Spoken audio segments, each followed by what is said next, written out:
اے آل یعقوب، میرے وہ احسان یاد کرو جو میں نے تم پر کیے تھے، اور اس اقرار کو پورا کرو جو تم نے مجھ سے کیا تھا۔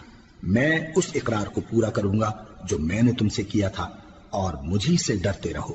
اور جو کتاب میں نے اپنے رسول محمد صلی اللہ علیہ وآلہ وسلم پر نازل کی ہے، جو تمہاری کتاب یعنی تورات کو سچا کہتی ہے، اس پر ایمان لاؤ اور اس سے منکر اول نہ بنو، اور میری آیتوں میں تحریف کر کے ان کے بدلے تھوڑی سی قیمت یعنی دنیاوی منفعت نہ حاصل کرو، اور مجھی سے خوف رکھو، اور حق کو باطل کے ساتھ نہ ملاؤ، اور سچی بات کو جان بوجھ کر نہ چھپاؤ، اور نماز پڑھا کرو اور زکوٰۃ دیا کرو، اور اللہ کے آگے جھکنے والوں کے ساتھ جھکا کرو۔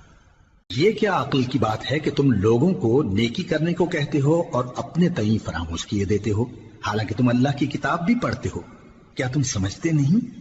اور رنج و تکلیف میں صبر اور نماز سے مدد لیا کرو، اور بے شک نماز گراں ہے، مگر ان لوگوں پر گراں نہیں جو عجز کرنے والے ہیں، جو یقین کیے ہوئے ہیں کہ وہ اپنے پروردگار سے ملنے والے ہیں اور اس کی طرف لوٹ کر جانے والے ہیں۔ اے یعقوب کی اولاد، میرے وہ احسان یاد کرو جو میں نے تم پر کیے تھے، اور یہ کہ میں نے تم کو جہان کے لوگوں پر فضیلت بخشی تھی۔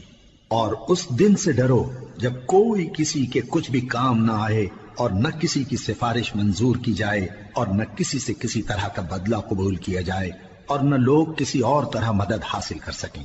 اور ہمارے ان احسانات کو یاد کرو جب ہم نے تم کو قوم فرعون سے نجات بخشی۔ وہ لوگ تم کو بڑا دکھ دیتے تھے، تمہارے بیٹوں کو تو قتل کر ڈالتے تھے اور بیٹیوں کو زندہ رہنے دیتے تھے، اور اس میں تمہارے پروردگار کی طرف سے بڑی سخت آزمائش تھی۔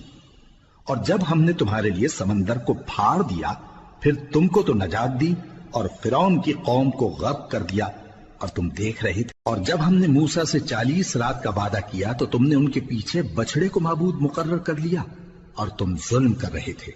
پھر اس کے بعد ہم نے تم کو معاف کر دیا تاکہ تم شکر کرو۔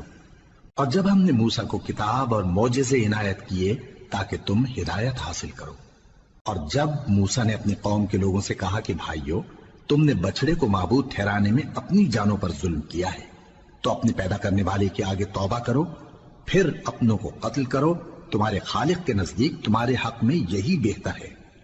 پھر اس نے تمہارا قصور معاف کر دیا، وہ بے شک بڑا معاف کرنے والا ہے، بڑا مہربان ہے۔ اور جب تم نے موسیٰ سے کہا کہ موسیٰ، جب تک ہم اللہ کو سامنے نہ دیکھ لیں گے تم پر ایمان نہیں لائیں گے، تو تم کو بجلی نے آ گھیرا اور تم دیکھ رہے تھے۔